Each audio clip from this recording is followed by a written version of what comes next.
bunch of the boys were whooping it up in the Malamute saloon. The kid that handles the music box was hitting a jag-time tune.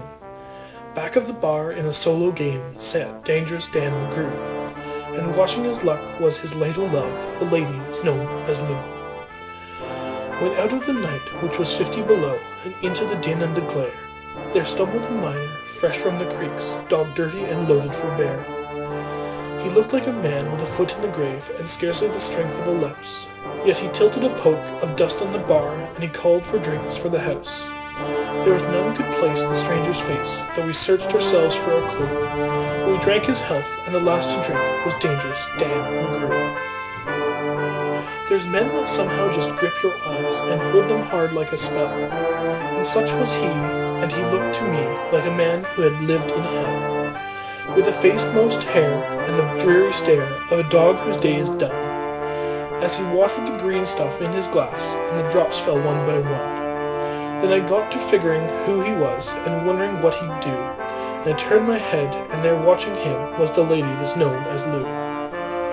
His eyes went rubbering round the room, and he seemed in a kind of daze, till at last that old piano fell in the way of his wandering gaze. The ragtime kid was having a drink, there was no one else on the stool, so the stranger stumbles across the room and flops down there like a fool. In a buckskin shirt that was glazed with dirt, he sat and I saw him sway. Then he clutched the keys with his taloned hands. My God, but that man could play.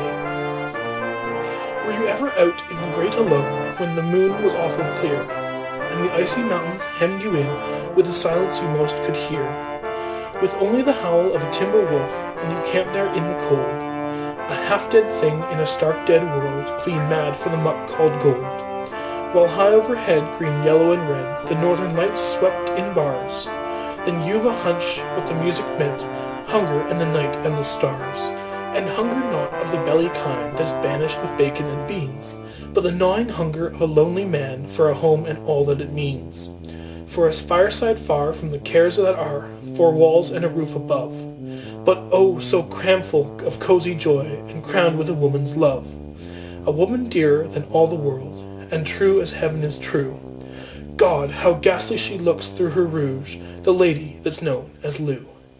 Then all of a sudden the music changed, so soft that you scarce could hear, but you felt that your life had been looted clean of all that it once held dear, that someone had stolen the woman you loved, that her love was a devil's lie, that your guts were gone, and the best for you was to crawl away and die. 'Twas the crowning cry of a heart's despair, and it thrilled you through and through.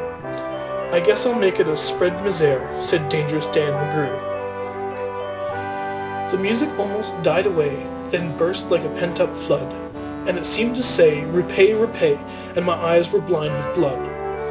The thought came back of an ancient wrong, and it stung like a frozen lash, and the lust awoke, to kill, then the music stopped with a crash, and the stranger turned, and his eyes they burned in a most peculiar way.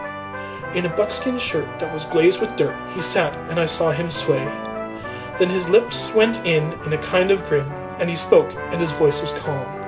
And boys, said he, you don't know me, and none of you care a damn. But I want to state, and my words are straight, that I'll bet my poke they're true, that one of you is a hound of hell, and that one is Dan McGrew.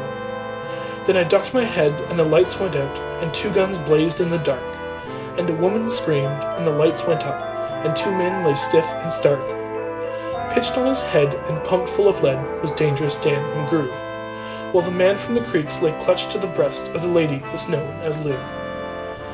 There are the simple facts of the case, and I guess I ought to know. They say the stranger was crazed with hooch, and I'm not denying it's so. I'm not so wise as a lawyer guys, but strictly between us two, the woman that kissed him and pinched his poke was the lady that's known as Lou. This was the shooting of Dan McGrew by Robert Service.